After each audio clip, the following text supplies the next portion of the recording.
ये कहानी है राजा और एक बकरे की। एक बार की बात है, एक राजा के पास एक बकरा था। फिर एक दिन राजा ने घोषणा कर दी कि जो व्यक्ति इस बकरे को घास खिलाकर दिखाएगा, उस व्यक्ति को 100 सोने की मुद्राएं उपहार में दी जाएंगी।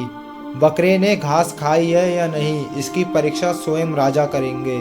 और फिर ये बात सोचकर बड़ी संख्या में लोग राजमहल पहुंच गए और लोग बारी बारी से बकरे को घास खिलाने की कोशिश करने लगे।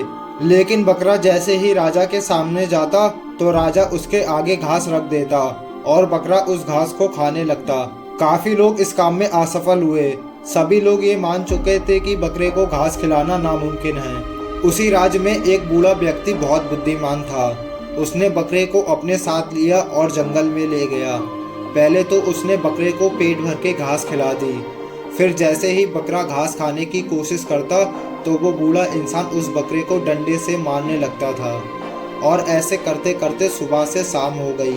बकरा इस बात को अच्छे से समझ चुका था कि अगर मैंने घास खाने की कोशिश की तो मेरी मार पड़ेगी। और फिर शाम को वो बूढ़ा व्यक्ति बकरे को लेकर राजा के पास गया। राजा ने तुरंत ही बकरे के आगे घास रख दी। बकरे ने सोचा कि अगर मैंने घास खाई तो मेरी मार पड़ेगी। ये बात सोचकर बकरे ने घास की तरफ देखा तक नहीं। राजा भी हैरान हो गया कि ये कैसे संभव हो सकता है।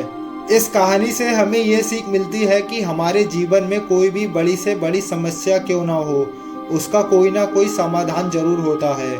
बस जरूरत है थोड़ा अलग सोचने की। जैसे कि उस बूढ़े बुद्धिमान व्यक्ति ने थोड़ा अलग सोचा और राजा के सामने उस बकरे के लिए घास खिलाकर दिखाया। और अगर हम इसी तरह साहस रखें तो किसी भी समस्या का समाधान बहुत आसानी से किया जा सकता है।